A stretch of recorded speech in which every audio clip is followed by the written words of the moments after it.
Okay, good morning. Welcome to the eighth video of the course on advanced computer algebra. Today we will talk about lattice reduction. That's a very interesting technique, both with regard to what you can do with it and also with regard to how it works.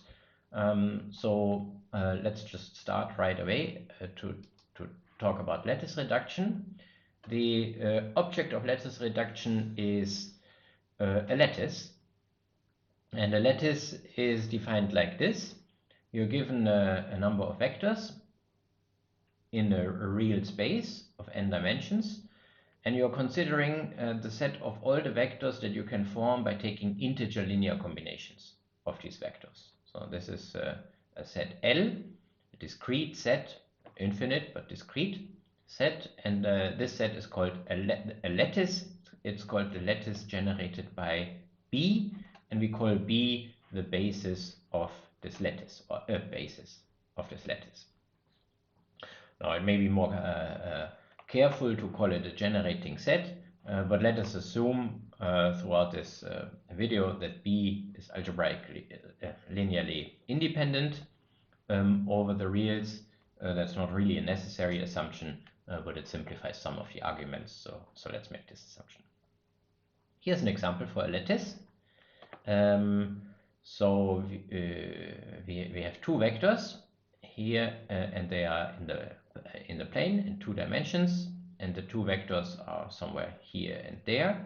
And now if you consider all the integer linear combinations, so the elements of the lattice, and there are exactly these the white points in this picture. And what do we want to do? What is the problem that we want to consider? You see in the picture that even though the basis elements are somehow fundamental to the lattice in the sense that I can generate all the other elements with it, they are not necessarily short. So here we have two vectors that are not the shortest ones in the lattice. There are shorter ones, for example this one and this one, and even this one. They are shorter than the two yellow ones. What we want is to find the short vectors. So I'm not saying at the moment why we want this. We will discuss this later, but let's just take my word for it. It's interesting to ask for short vectors in a lattice. Okay, so in particular it would be cool to have a basis that consists of short vectors. So here a better basis is the green basis that consists of these two vectors. And you can see maybe in the picture, if you look long enough, that you can reach by taking linear combinations of the green vectors exactly the same points that you can reach by taking integer linear combinations of the yellow vectors. And that means the green basis is a basis for the same vector as the yellow basis, and it's one that we like better because the elements are shorter. And making things short in a lattice is not as simple as in a vector space. In a vector space you can scale arbitrarily. If you have a basis like the yellow one and you want to make it shorter in the vector space, here you can scale them to something shorter. But in the lattice you can't do this because you can multiply only by integers, and by this you can make the vectors only longer. So to get shorter things, we will have to take linear combinations so that things cancel out.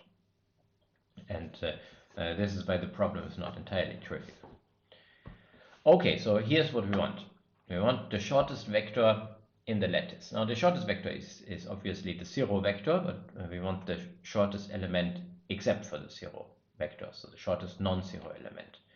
And more than that, we want to have also an entire basis of the lattice that consists of short vectors, vectors that are as short as they can possibly be.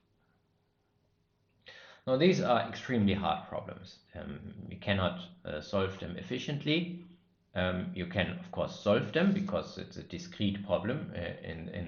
If you don't have any better ideas for solving it, you can just take a circle here around this vector, because you know this vector has a certain length, and the shortest vector, either this is already the shortest vector, or otherwise the shortest vector must be shorter, and there are just finitely many possibilities here in this range, and you can just take all the integer points and check whether they belong to this lattice.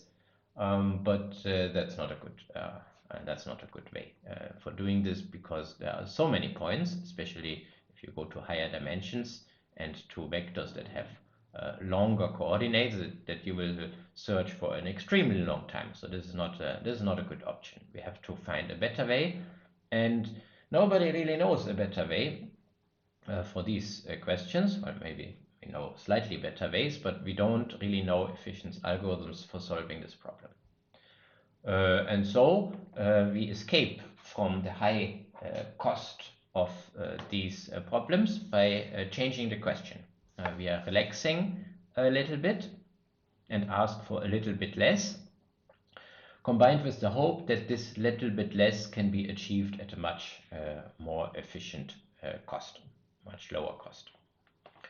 So here's the relaxed version of the problem. We want to have an element of the lattice that may not be the shortest one, but we want to have a guarantee that it's not much longer than the shortest one.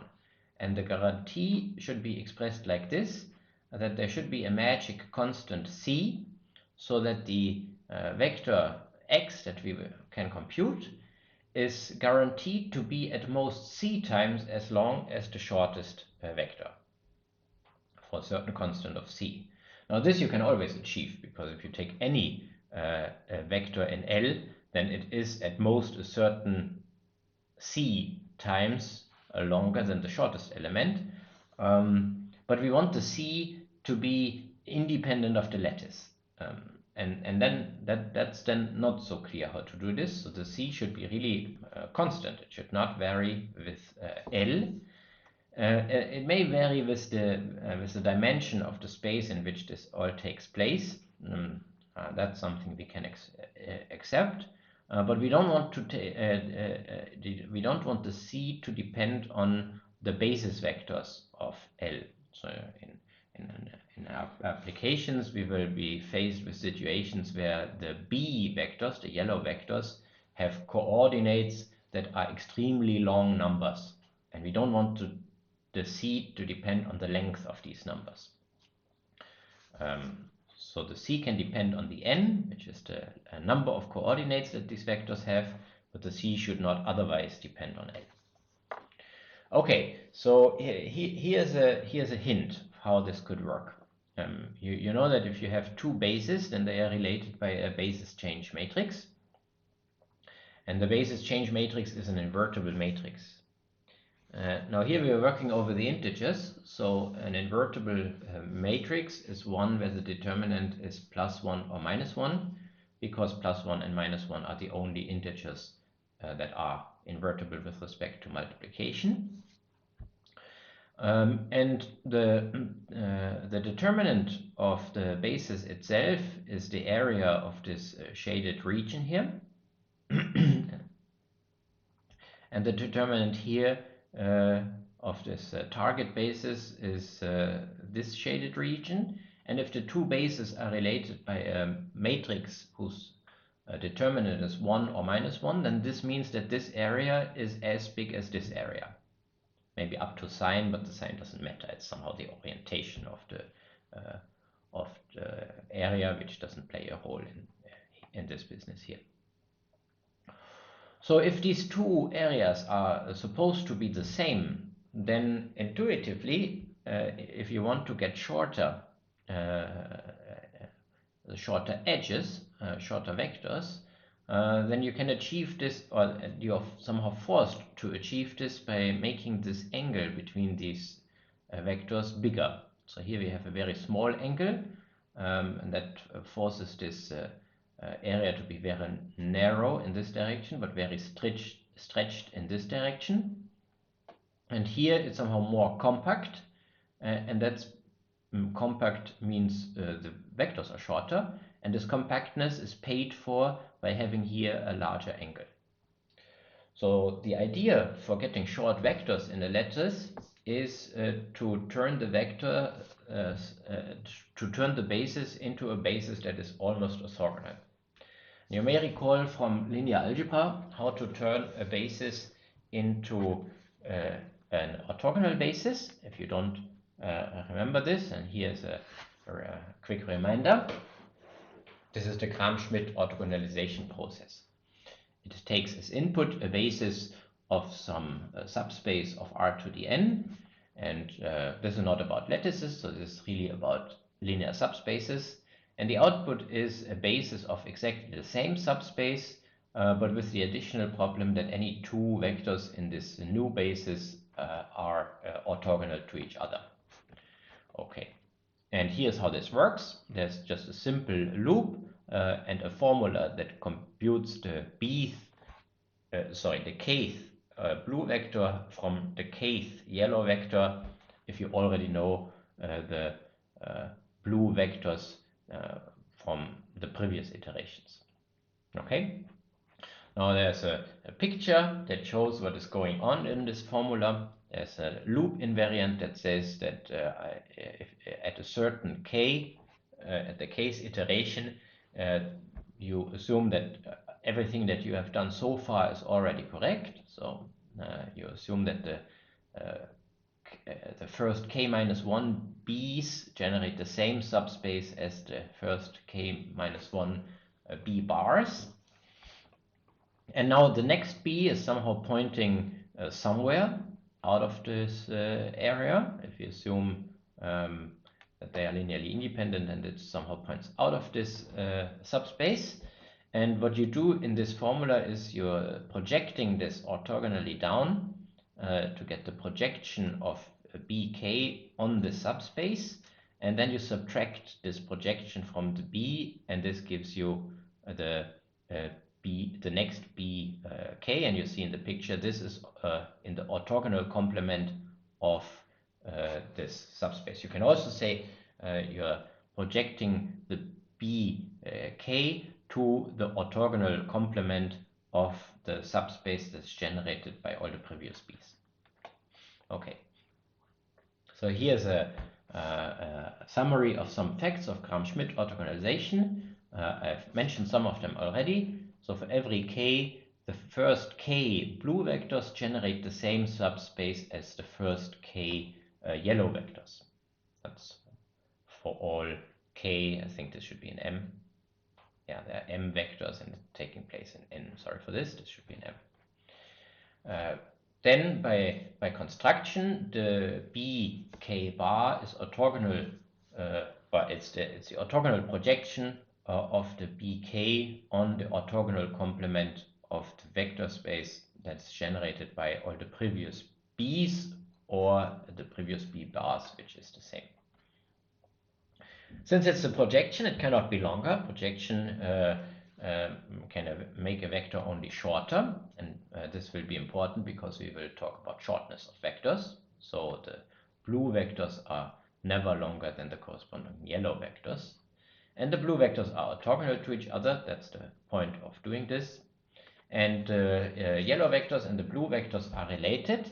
So that's a basis change. And there's a basis change matrix which has a triangular shape and which has ones on the diagonal.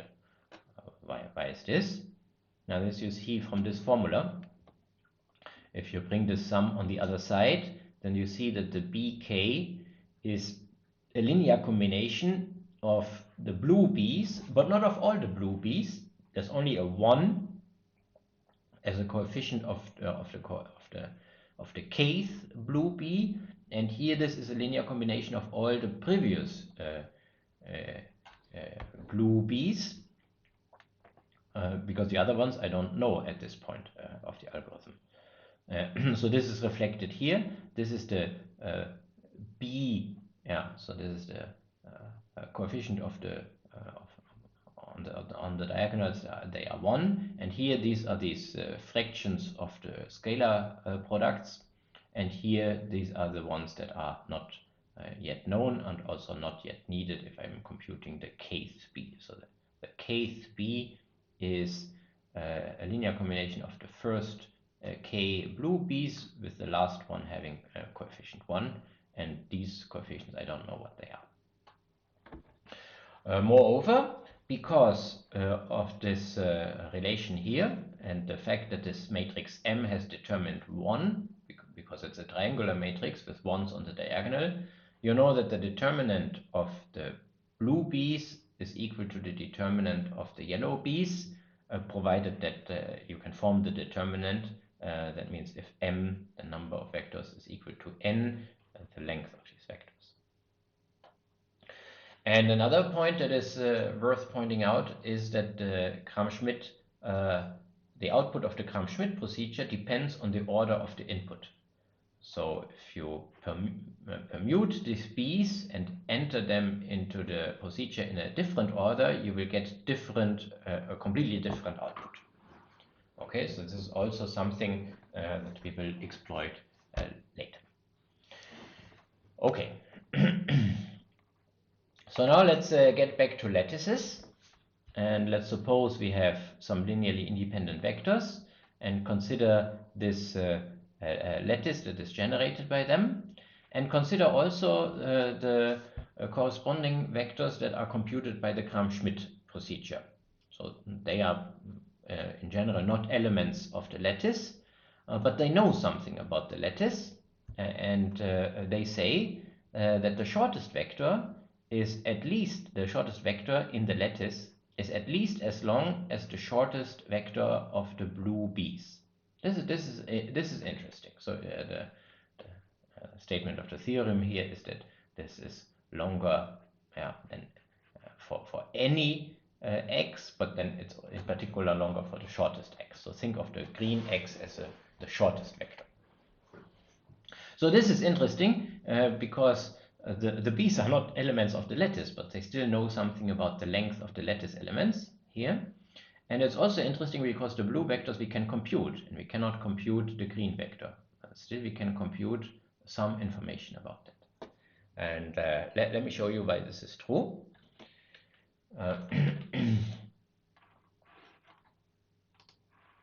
So here's the proof.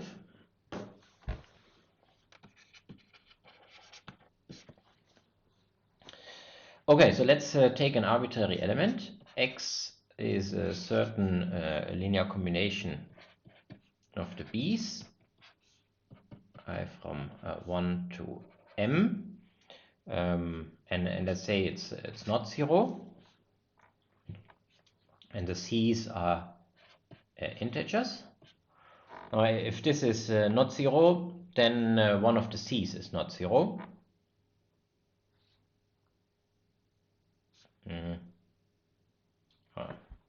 That's true, but let's use this a few steps later. Let's first translate this b's into b bars. So remember how the formula was. The bk bar, the blue vector, was the pk minus sum of all smaller vectors, in smaller indexed vectors. Here I'm using j, so let me use j also here. And then this funny scalar product, bk b bar j, b bar j, b bar j times b bar j.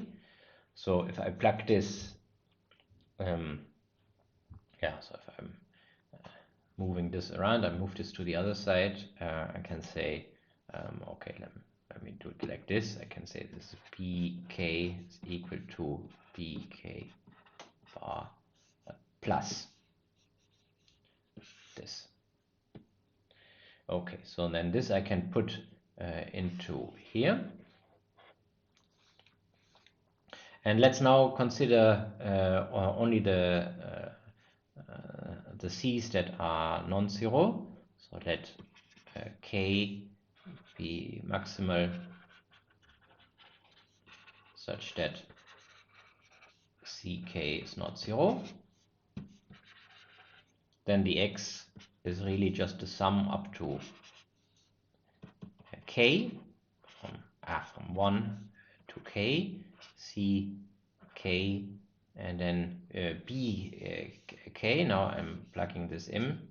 bk plus sum j less than k. Let me call this here mu kj. Mu kj b bar, sorry, b bar j. Okay, so now let's see, this is C, sorry, this is Ci, and this is R sub I. Now here is also I. So this is Ck b bar k plus something. And in this something, we only have, so this is the only point here for the last summand and this combination here. This is the only point where the b bar k appears. Because here, in this sum, we have only lower indices. And if the I is smaller than k, then it also cannot appear. So this is this one plus the sum of all smaller j's with some coefficient that I don't care about. Let's call it lambda j, with b bar j enters with this coefficient into the x for certain lambda j real numbers.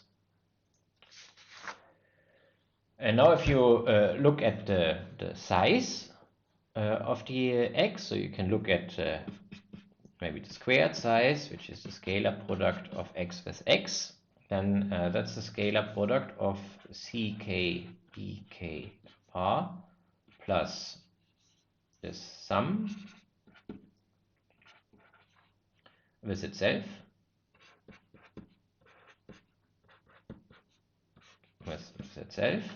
and then okay, now this is because the b bars are all orthogonal to each other. We get that this is ck b bar k with itself,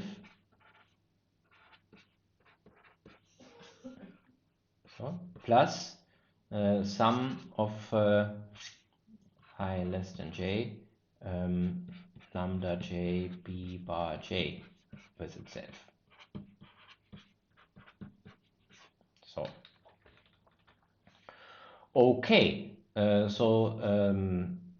these are just again squared lengths, so that's something that is non-negative. And this here is okay, so I can say this is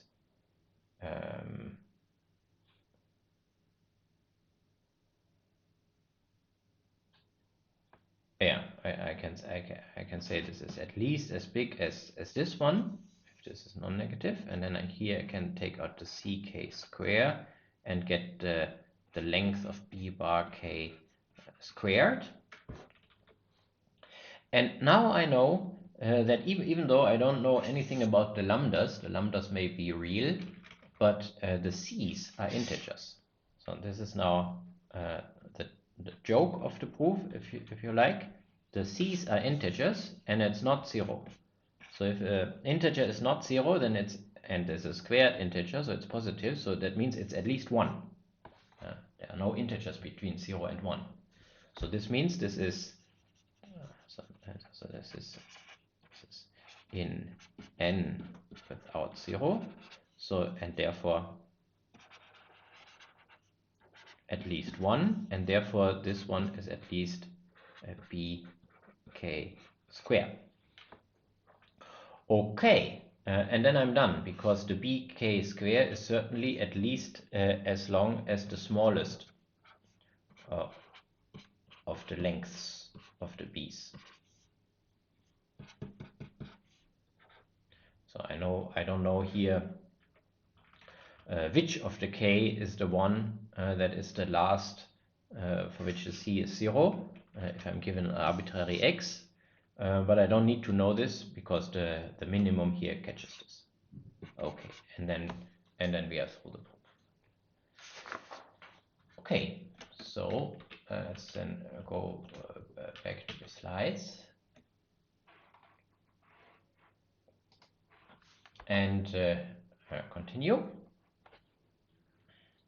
So I have pointed out already that the blue vectors, even though they know, as we have just seen, they know something about the length of the shortest vector of the lattice, they do not in general themselves belong to the lattice. That would be cool if the blue vectors are themselves in the lattice, then the shortest vector must be one of them.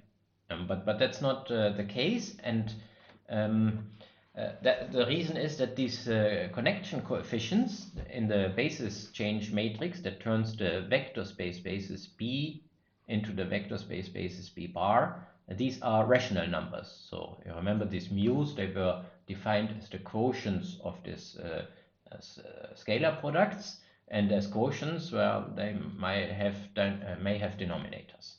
Okay, so the B bars are not in general elements of the lattice. But the idea now is to change the basis of the lattice in such a way that we are not, not to change the basis yet. We will do that in the next step. But to take this basis and apply a condition to enforce a condition on the yellow vectors that allows us to connect the length of these vectors to the length of these vectors, and then in combination with what we have just proven, we can get a connection between the length of the shortest vectors and the length of the yellow vectors, and that would be good, because then we know that the yellow vectors are elements of the lattice, so we can say something about how much bigger they could possibly be than the green vector. Okay, so here is the definition. So you can do this connection here in many different ways, but the art is to choose a condition that is then easy to achieve algorithmically. That if you're starting from an arbitrary basis of the lattice, then you can turn this basis efficiently into an alternative basis that meets this condition. And the definition that turned out to work is this one. You say that a lattice basis is reduced if a certain condition is fulfilled, which is expressed in terms of the corresponding Gram-Schmidt basis. So for each yellow basis, you have a corresponding blue basis, and you say that the yellow basis, which is a basis of the lattice, is reduced if there is a connection between the length of any two consecutive blue vectors, which is the one expressed here. Yes, and then you can connect this condition in this definition to the previous theorem and obtain that the first vector of a reduced basis is at most this times longer than any vector of the lattice, in particular the shortest vector. Okay, and here the proof is very simple. Suppose you have the blue vectors, then you know that the first blue vector is actually equal to the first yellow vector, and the other vectors, the other blue vectors, are, because of this condition, not much longer than the previous ones. So you get a bound on their length, and by the previous theorem you know that the x is at least as long as the shortest of those, but these ones here are at most certain constant times longer than the first of them, but the first of them is the first of the others. So, and then if you move this factor to the other side and read the inequality backwards, you get exactly this estimate. Good. Now, how do we get a reduced basis? If we are starting from an arbitrary basis, we want to get to a reduced basis, and the idea is that the yellow basis will be close to the blue basis if the coefficients of the basis change matrix are small. And the algorithm which computes a reduced basis proceeds by modifying these yellow vectors so that the connection coefficients get smaller. And it will continue to make them smaller and smaller until it arrives at a reduced basis. So this algorithm which does this, which I'm showing you on the next slide, is called the LLL algorithm. The LLL stands for the inventors of the algorithms, Lenstra, and Lovács. None of these L's stands for lattice. And the two Lenstras corresponding to the first two L's, they are brothers, and therefore they have the same name. Lenstra, and Lovács have found the following algorithm. So let's look at the algorithm. Here it is.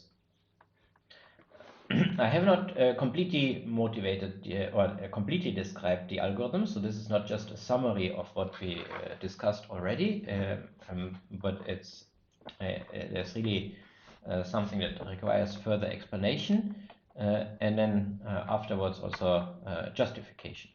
So let's see what this algorithm does. It's a really tricky algorithm, so let's go through it carefully.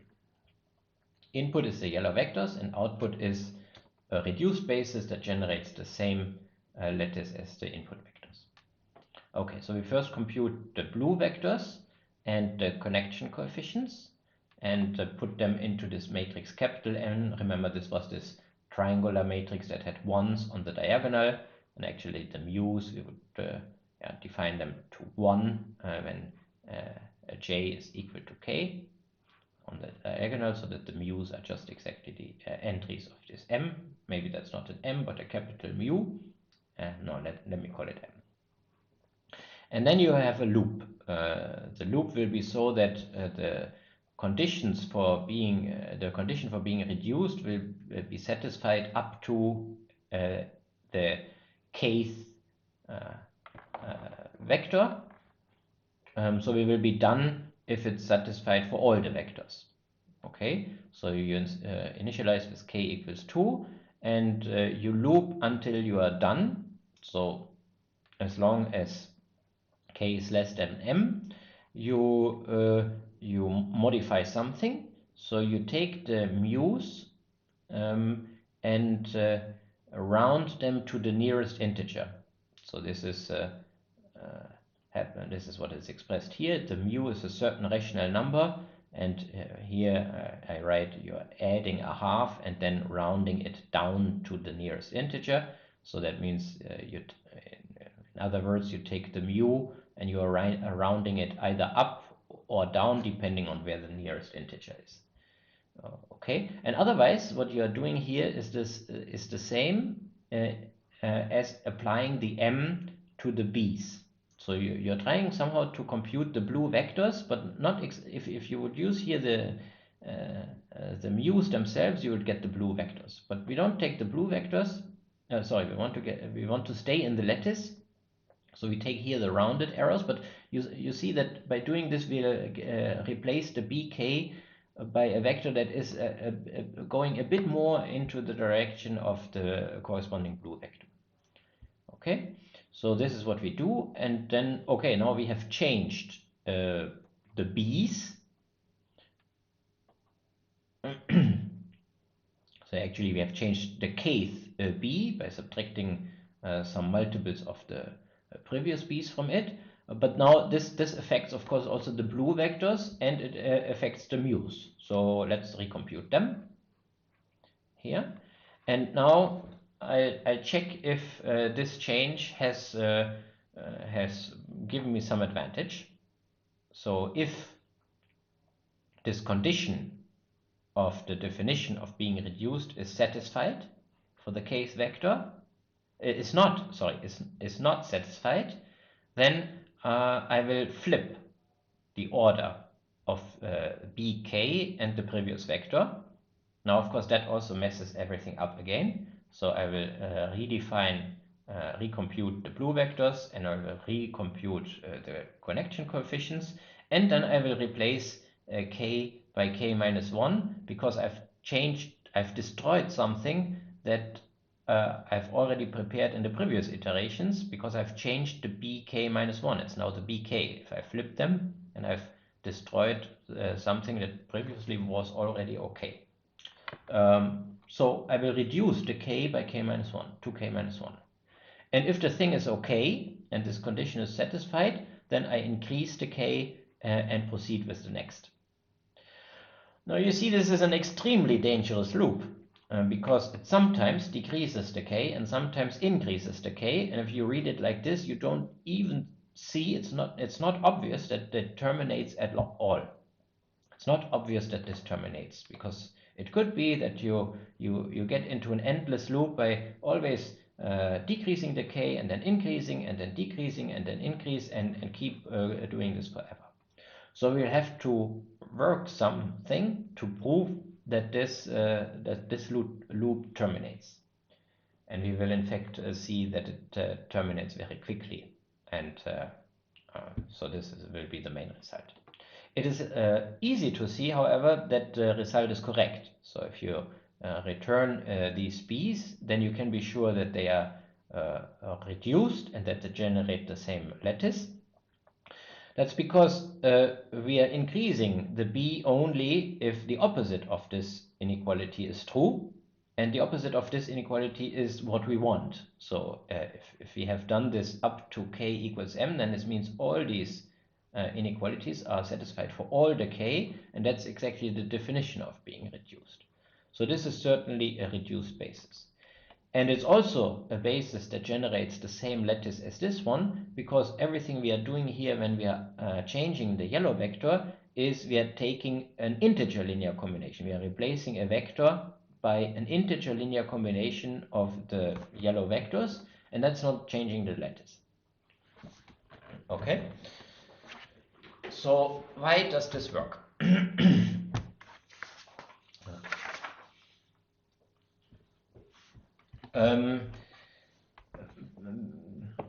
Before we go into the discussion of why this works, let's go into a little bit more detail about these updates here. So I'm saying here I messed up everything and I have to recompute b bar, this blue basis, and the m, the connection matrix, to get before I can continue. And I have to do the same here. So let's take a closer look at the situation at this position here.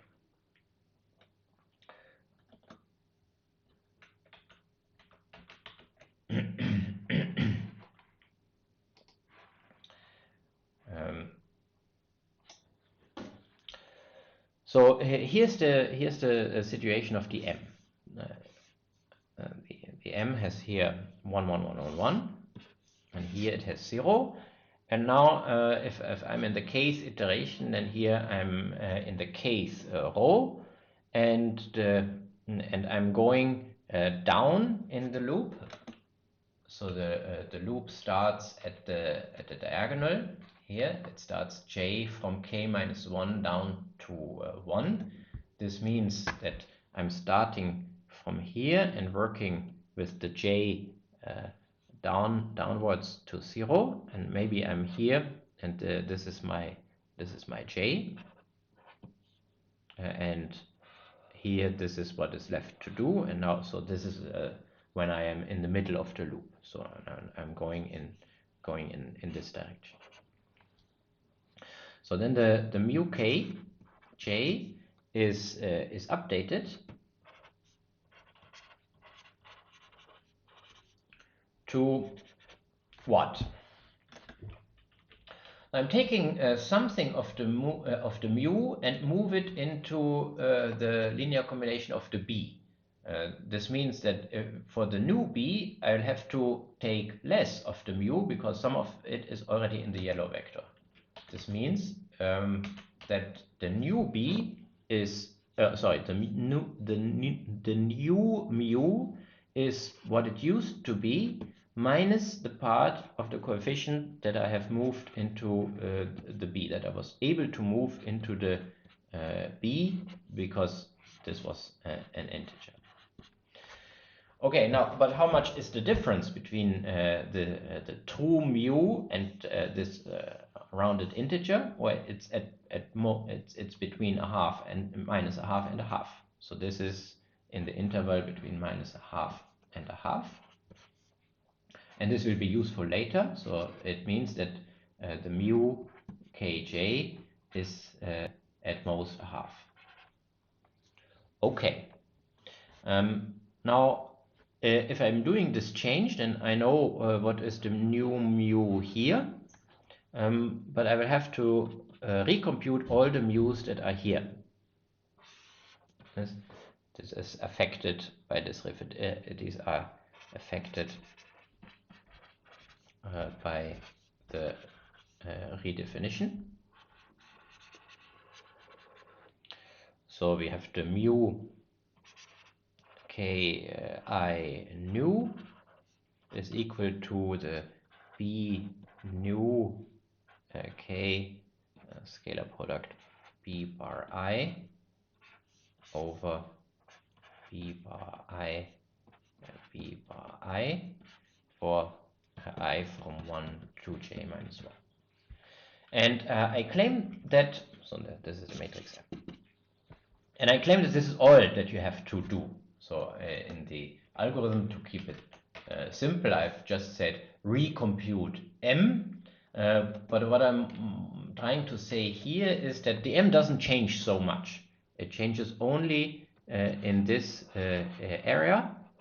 So you have to compute only a very tiny portion of the M. And that's good because that doesn't take so much time. But why is this? No further updates are needed.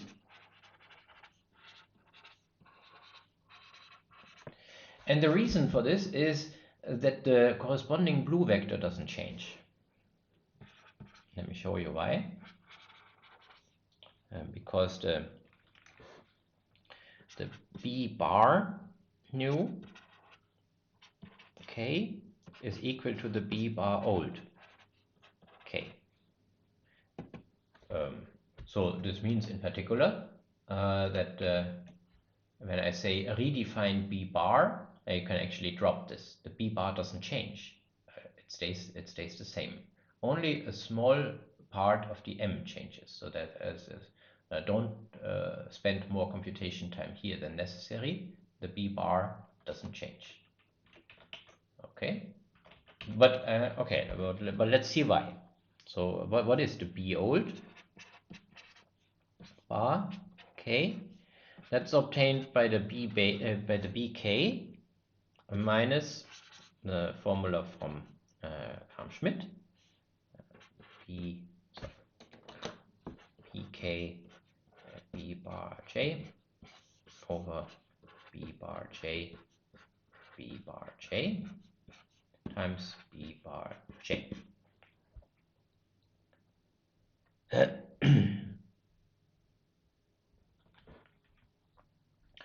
Okay, and now what about the b new? The b bar new k is, now what is this b k? The bk is obtained, so the new bk is obtained from the old bk by subtracting from it a certain multiple of bj. So j. Okay. No, I want here I. Okay.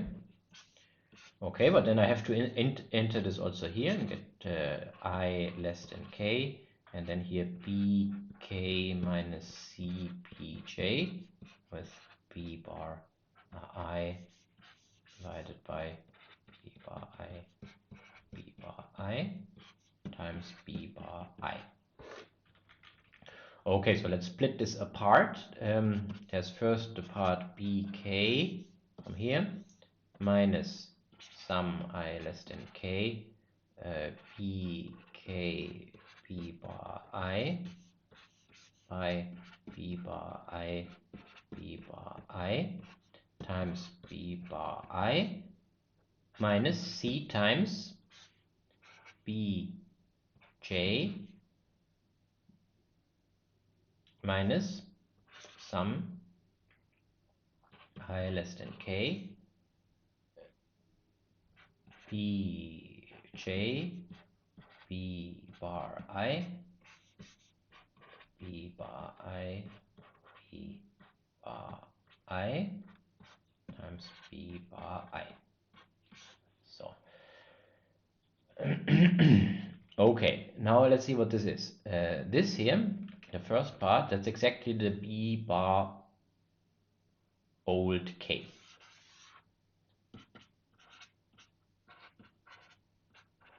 And what about this one? Yeah, my claim is that they are equal, so this should better be 0. Now why is this 0?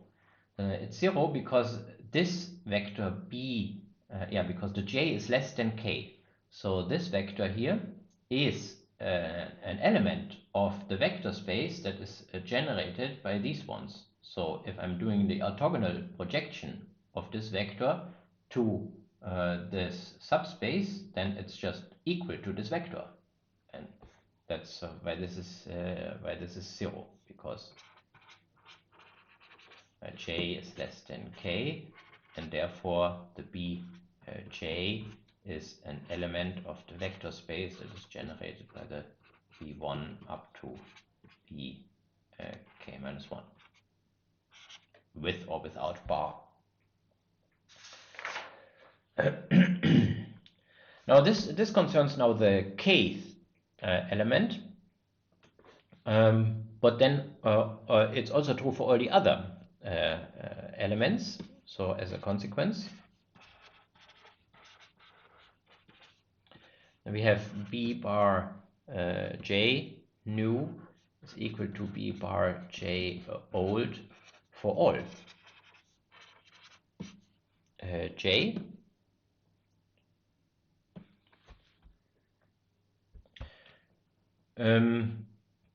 That's because if this one doesn't change, then what else should change? The earlier ones have no chance to change because they don't care what happens at the kth position, and the later ones also don't change because they would only change if there was a difference here. Otherwise, there's no difference. So the whole b stays equal. So b bar does not require any update.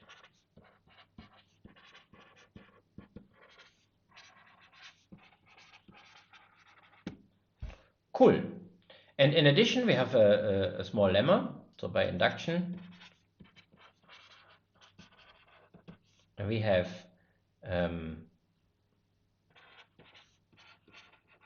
that the mu ki is at most 1/2 for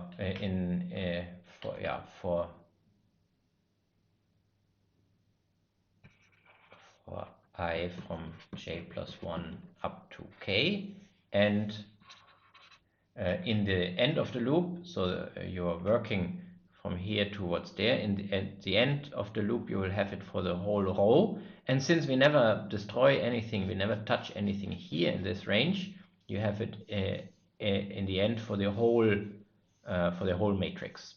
So here it's also less than 1/2, and mu star star is less than 1/2 above, in all lines above.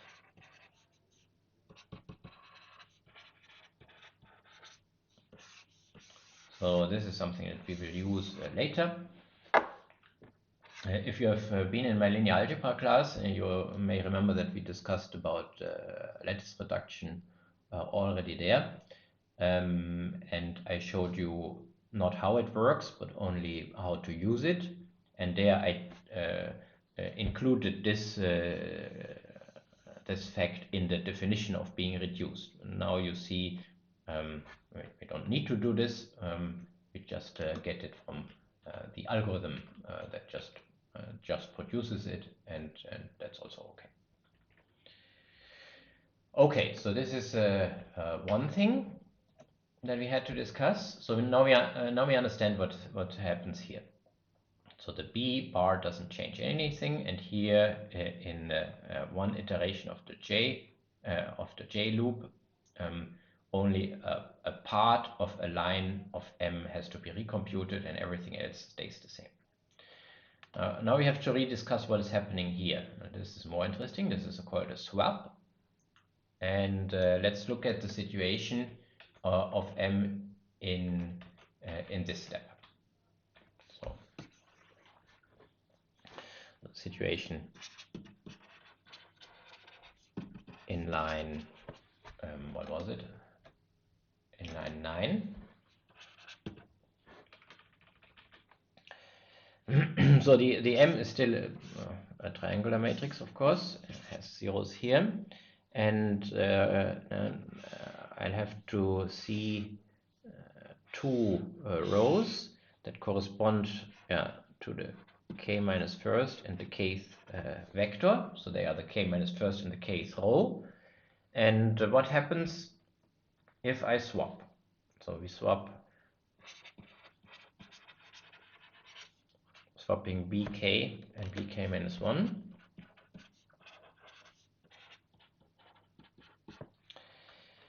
Will only affect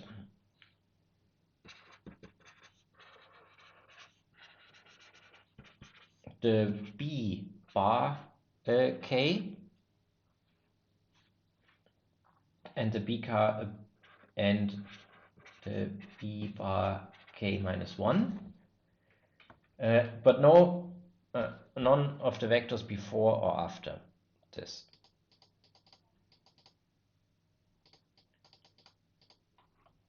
Why is this? But no b j bar with j less than k minus 1. Yeah, this is obvious because they don't even see that this changes.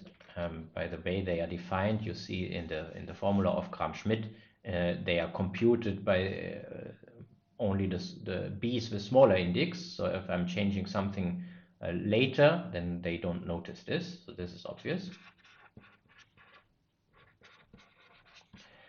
And also no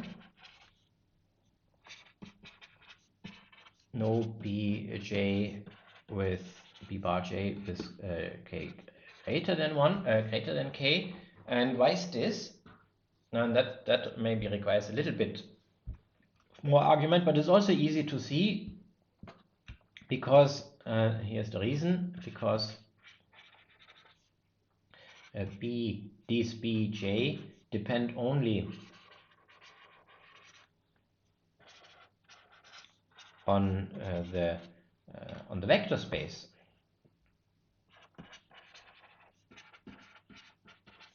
Generated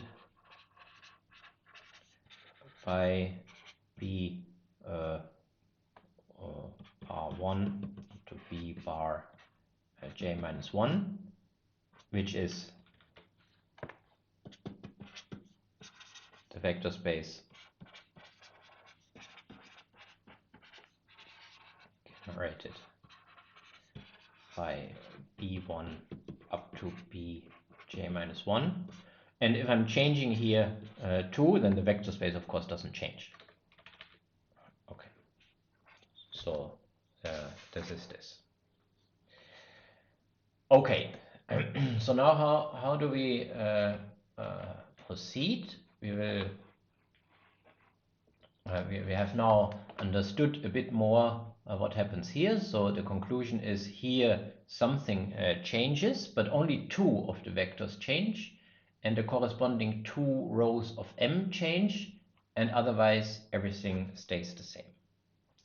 Okay, now we want to discuss the complexity of this algorithm, and proving the termination of the algorithm, we also get by proving the complexity, we in particular prove that this terminates and we don't run into an endless loop.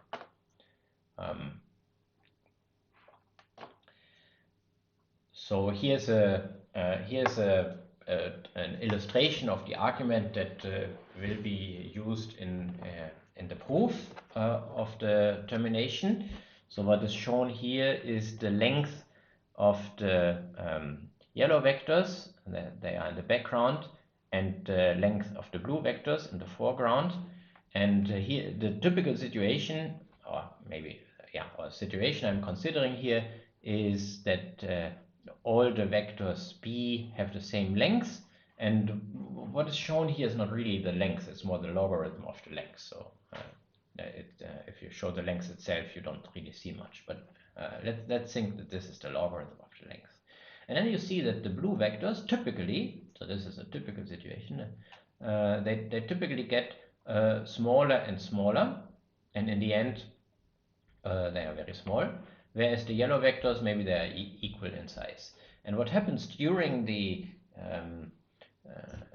computation is that you want to get them closer to each other. So you want this condition on being reduced actually says that it should not be like this. It should be it should not go down. It should go up. And then here's what it looks like if you run through a computation. You see that what is just the highlighted one, the colored one, is where the current K is, and you see the K is going down and up all the time. It repairs things that it destroys after a swap. And altogether, this area is moving from left to right. And in this example, I've chosen an example with an extreme case where the things go up, but typically, if you take a random example, in the end they will be balanced. What you see here is people working on LLL call it the sand pile model. This picture, the gray area doesn't change, so the light gray area doesn't change, so the total size of the blue vectors is always the same. What changes is the dark vector, the dark area, which is here not visible because it's behind the light area, and this is what we want to make small, right? So in the beginning this is big, and in the end this is as small as the gray area, as the light gray area, and then it is small because the light area is smaller than the dark gray area. That's one thing. So the one thing to keep in mind is that the light gray area doesn't change, but what we see here is that it moves from left to right. So we will prove the termination of the algorithm and estimate its complexity by inventing some quantity that expresses that the things are moving to the right. So it's a quantity that will be very big if the bulk of the area is towards the left, and will get smaller if it's to the right.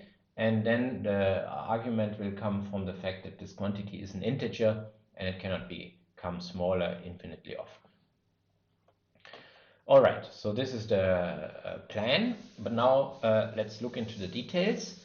We have a bound A on the size of the coefficients of the b's, while here I'm taking a bound instead on the length of the vectors, but that's something that you can easily convert to one another. So let's do it like it's written here. Let's have a bound on the length of the yellow vectors, and then we want to apply LLL to these vectors and ask how many integer operations will that require.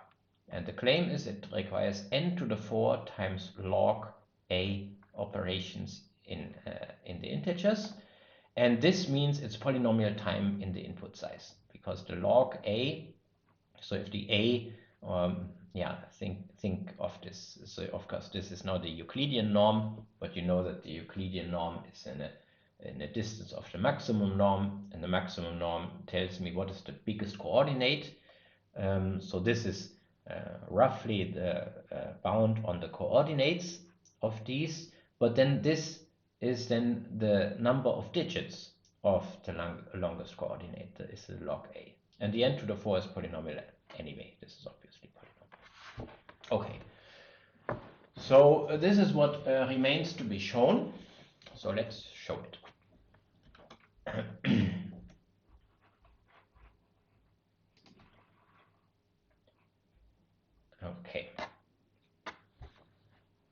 Okay, so let's go to the algorithm and see where we are spending time.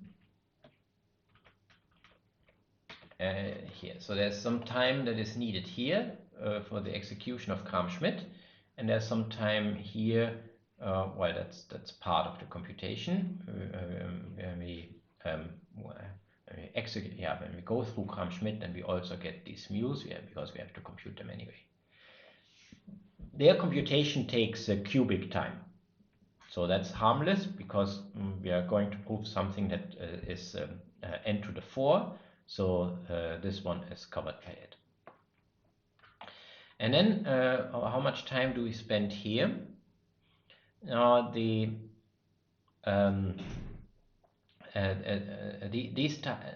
Okay, so here we are taking okay, slowly. We argued here that I have to change only a part of a row of m. So that takes linear time. But I have to do this a linear number of times because it's in a loop. So this loop altogether here on lines 5, 6, 7, this will take quadratic time. This will take O of n time. And here, now here I have to do a little bit more work. Because here I have to redefine the more of the b's and then maybe recompute more of the m's, but this is also quadratic because we said that there are only 2 changes of the b's. Yeah, 2 of the b bars have to be recomputed, so that takes a quadratic amount of time. Okay. So what remains to be shown is that this while loop has only n square, at most n square times log a iterations. And for doing this, it's sufficient to bound the number of swaps, because the number of swaps, that's how often the k can decrease.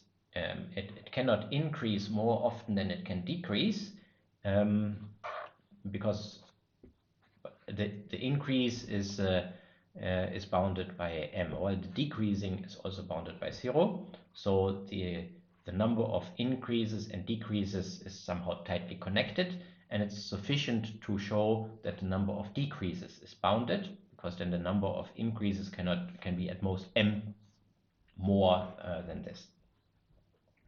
And then we would terminate. Okay, so this is this is the setup proof. Gram-Schmidt, also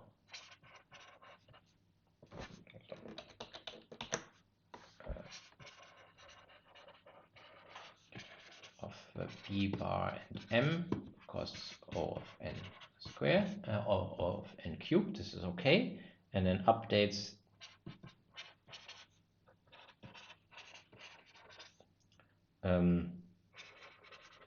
so each iteration, let's say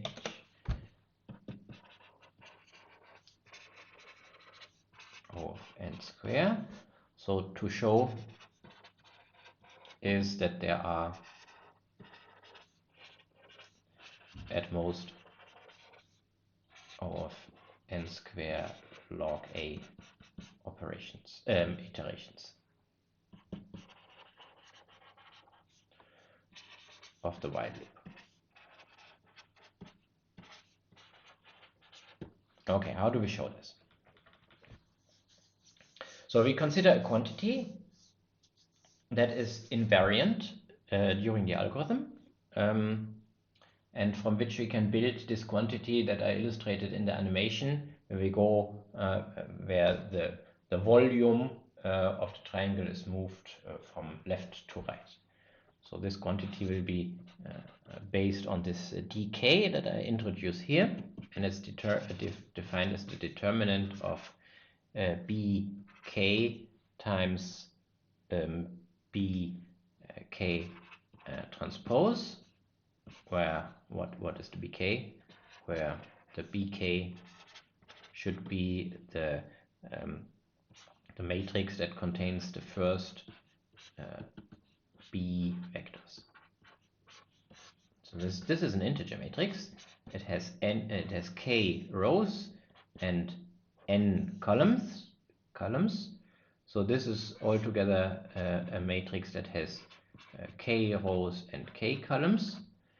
So I can form the determinant, and the determinant will be an integer. Okay. So I could also look at the corresponding barred matrices. So for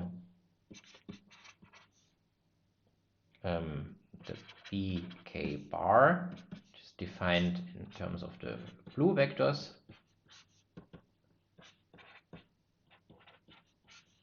we have, here it's very easy to see what the determinant is of this matrix, because if I take this times this transpose, then because of the orthogonality, this is just b bar 1 square, that's a diagonal matrix, bk square 0 0, because that's just a pairwise scalar products.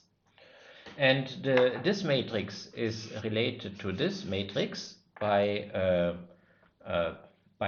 the m, or the upper left part of the m, up to size k times k. So because of bk bar is equal to 111 something something something times bk, let me call this mk, we have a connection between this and this. So we have that the dk is the determinant, so it was defined as the determinant bk times bk transpose. But that's also the determinant of, so let me write this differently and put the okay. You can also say, no, okay, let's do it differently. Let's say this one, and I don't have to move this to the other side. So this is bk bar mk times mk transpose times bk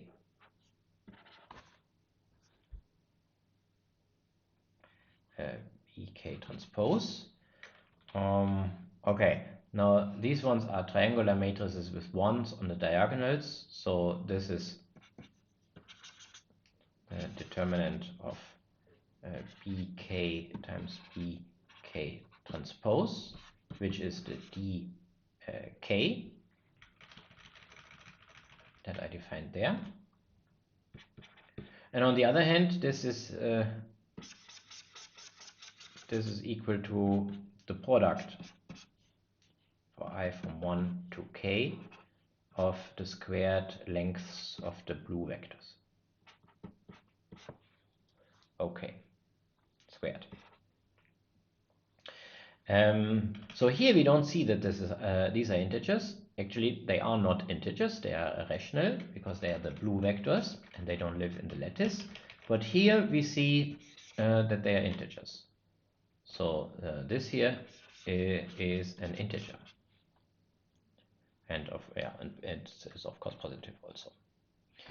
So the question that we now consider is what happens to these d's when I do a swap. So what happens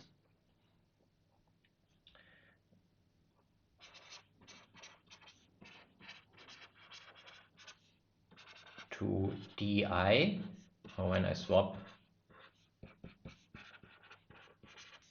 bk and bk minus 1. Yeah, there's not much changing because we argued before that the b's don't change much. So we say that, or the b bars don't change. So we saw that the dk is depends on the length of the b bars, and we said before that the b bars are not affected by the swap, except for when I'm doing a change here. Yeah, then when I'm when I'm flipping this one with the next one, then there's something coming in and something going out. So there's a change happening. Okay.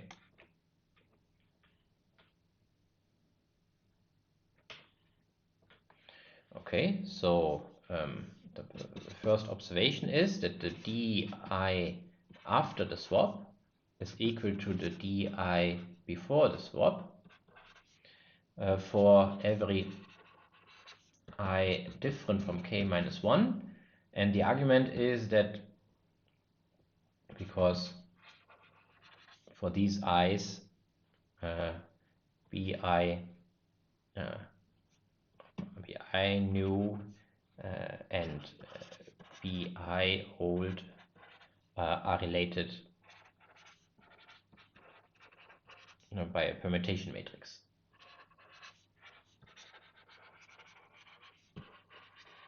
So what I said before was not entirely in place.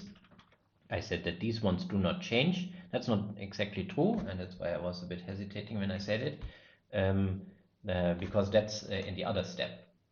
So here, in this step, the b bar doesn't change, but here it does change. That was not the right argument. Sorry for this. The right argument is that the determinant of this one doesn't change when I'm replacing here, exchanging here two of the rows. That changes the sign, but we don't care about the sign.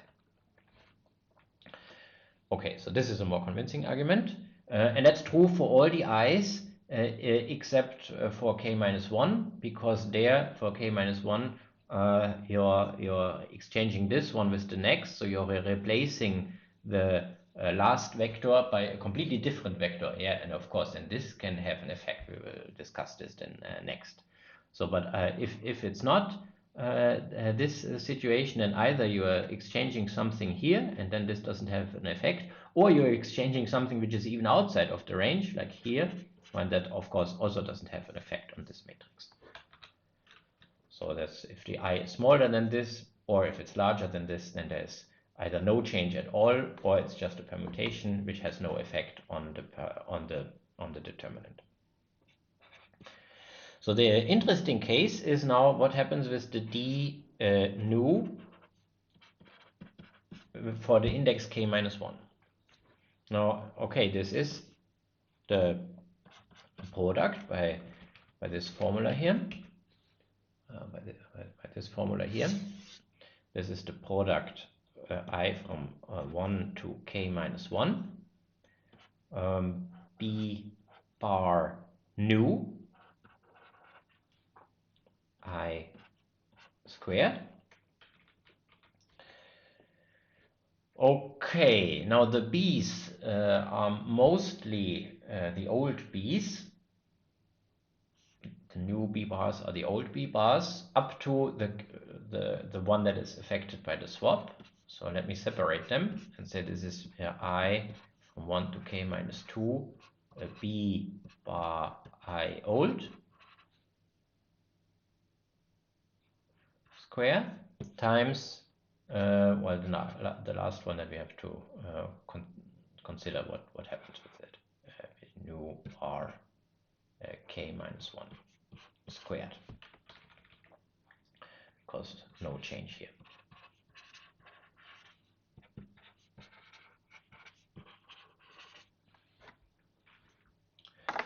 You can also say that if you want to go one step further and include the old one here, well, then you have to divide it out here. So let's multiply this by b bar k minus 1 old, but also divide it by b k minus 1 old square, and then this here together with this one, that's the d k minus 1 old. So this is the d k minus 1 old times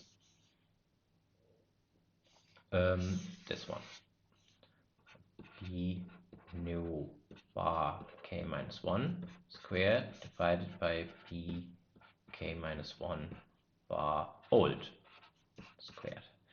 And what we want to show now is that this here is small,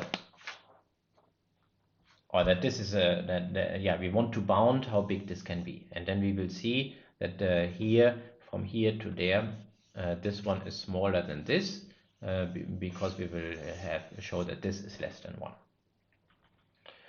Okay, how can we show this? So the b bar new k minus 1 is let's so that we don't get lost, recall what we are doing is a swap. So we are swapping b k and b k minus 1. So let me write this also. The b k new is the b k minus 1 old, and the b k minus 1 new is the b k old. So, and what we have to see now is how this change affects this here. So let's see, the b new k minus 1, what is this bar? This is the orthogonal projection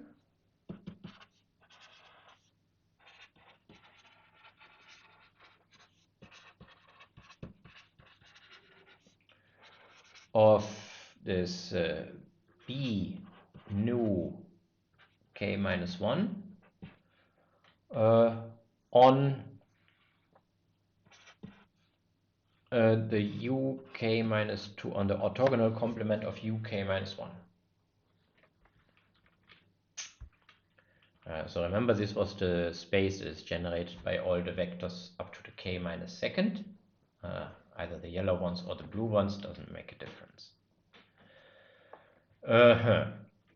So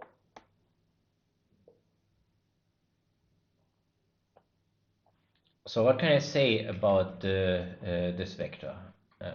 So this vector is equal to this vector, and this vector, okay, so this vector I can express in terms of the old blue vectors, at least. So this is the b bar k old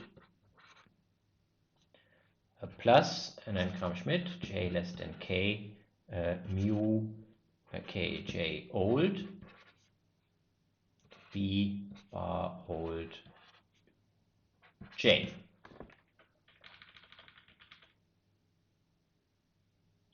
Okay, so this orthogonal projection here is the following: b bar new k minus 1 is equal to, now this is already here projected. So this is b old k plus mu. So here we see this orthogonal. So these vectors are all pairwise orthogonal to each other. So and these ones we know they are the ones for all j's that are smaller than k minus 1. So all I have to take into account is this one and the last of this sum. So this is this one plus mu k minus 1 old times b bar old k minus 1 plus 0. Plus 0, yeah, because I'm projecting all the components, but because of orthogonality I can explicitly say what this is. Oh, okay, so now what? Now I can estimate the size. So therefore, okay. Therefore, the b bar new k minus 1 squared length is bounded by the squared length of this plus the squared length of this.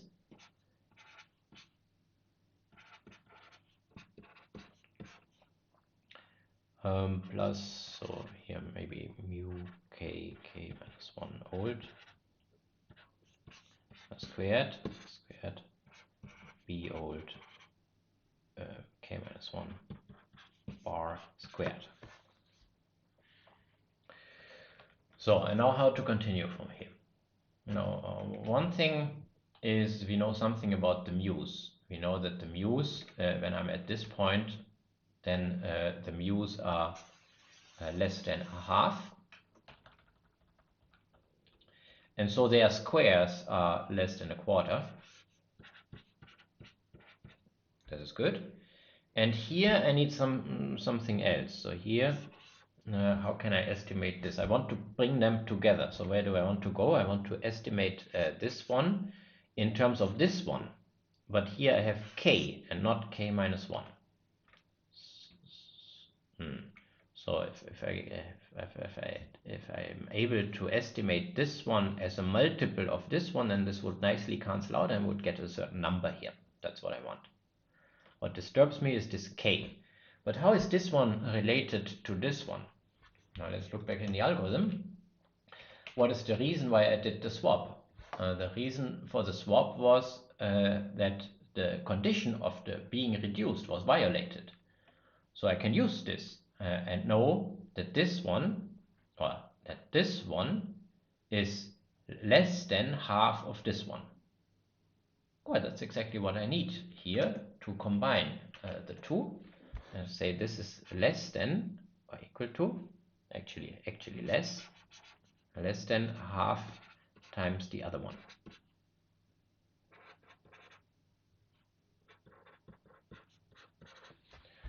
Did I forget the squares here? No. Okay. So now this means altogether this is a half plus a quarter is 3 quarters times b k minus 1 old squared. Okay, so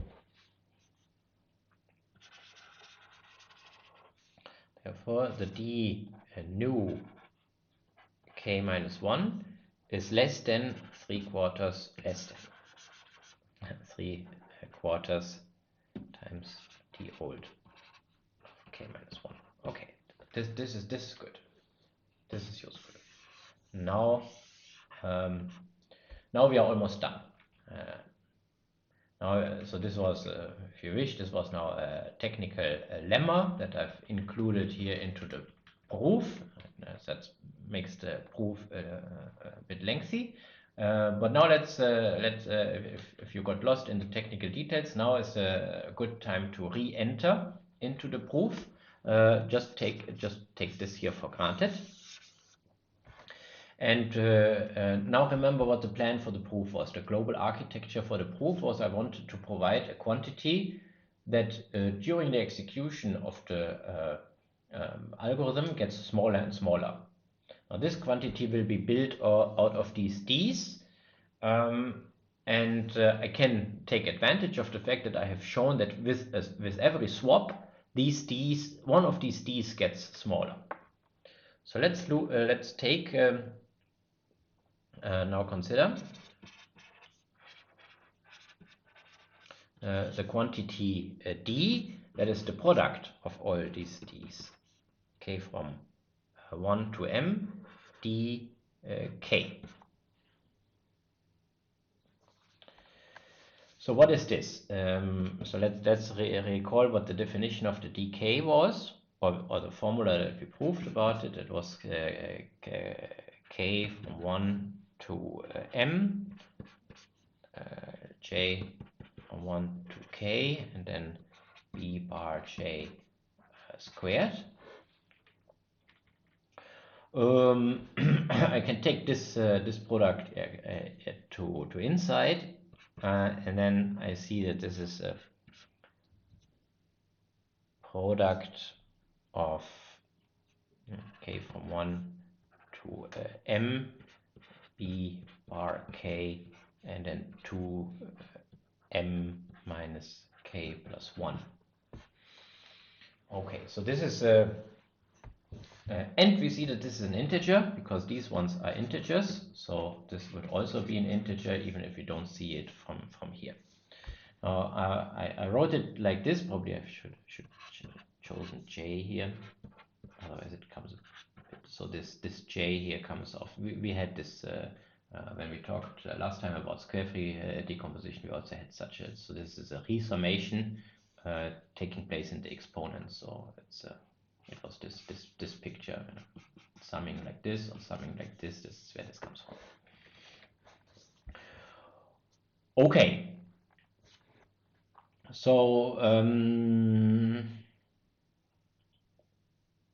good. So this relates to the animation because you see that the sizes of the bees, these was shown by the gray area, and the gray area itself does not change. It just moves from left to right. But here, this is the penalty. This says I'm putting weights on these bars according to where they are. The ones in the beginning have very high weight, and then they get lower and lower weights as they turn to as the sand pile moves to the right. Okay, so that's why we can expect this quantity to change during the computation, whereas the product of without these exponents would not change. Okay, now we are almost done. Maybe I'm going a bit over time today, but it's okay. The other videos were shorter. So by what we have shown before here, we know that that this d decreases in every swap. So every swap decreases d by a factor of at least 3/4, and that's good because that's a factor. It's not just minus something, it's times something. So I'm not going to decrease it very often before it gets 0, and it can't get 0 because it's an integer. So that means we will have to terminate before this gets smaller than 1. Okay, so it decreases, but otherwise we have argued that the B bars don't change, so also the D's don't change. In particular, they don't increase. So every other step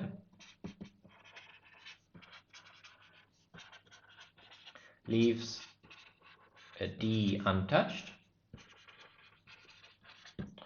And so we can just estimate how many iterations we need until the D is small. So since let me bound the D in terms of the A.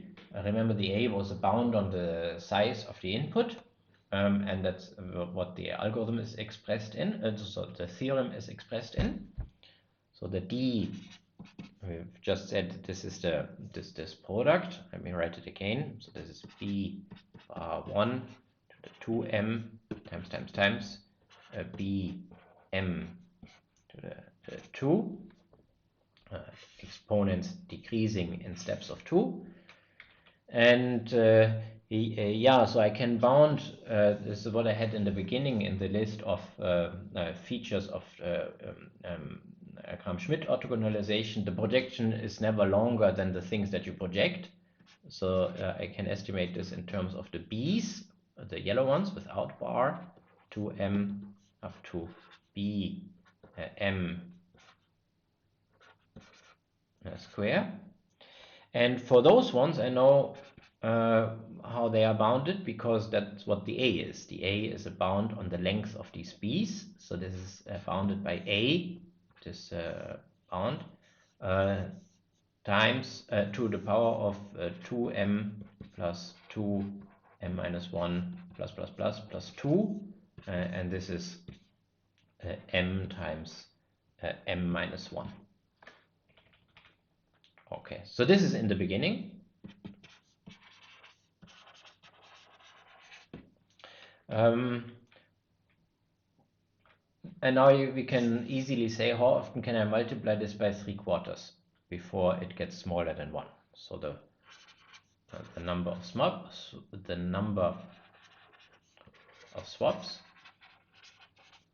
is bounded by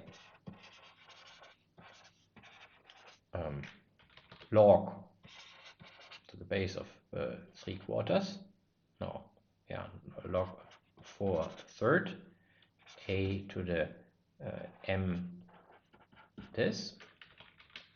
Okay, so this is m minus 1 log for a third of a. Okay, we are done. This is O of m square log a, and m is less than n because we said the input is linearly independent, so the number of vectors cannot be more than the dimension of the ambient space, and therefore this is O of n square log a as a bound for the number of swaps, and combined with the complexity estimates that we had at the beginning of the proof, we have completed the proof of the theorem. Okay, so let me just make a small number of concluding remarks. This is the thing that I wanted to achieve today, proof that the LLL algorithm has polynomial runtime. Actually, I didn't prove this because here I'm cheating. I'm counting operations in the integer. That doesn't really make sense. Well, it makes sense, but it's not very useful because the integers have variable lengths, and I must also take into account how the size of the integers grows during the algorithm. If the size of the integers would grow very fast to extremely large integers, then it doesn't help me very much that I'm doing a polynomial number of operations, because the total actual runtime would still be perhaps more than polynomial. But it turns out that this is not the case. You can look a bit more closely into the analysis that we have done and observe how the integers can possibly grow. And you find then that the integers, they do grow, but they don't grow exponentially. So the longest integers that appear in the computation during the execution of the LLL algorithm will get at most up to n times longer than the input integers. So the whole bit complexity, so that's now the actual runtime, is still bounded by n to the 4 log n and the multiplication time of this. So this gives you an additional factor of n, more or less, and some logarithmic terms. So it's really polynomial time. That's one thing. And then I've said already that the assumption for being linearly independent is not really necessary. You can fix it and adapt it also to the case of linearly dependent vectors.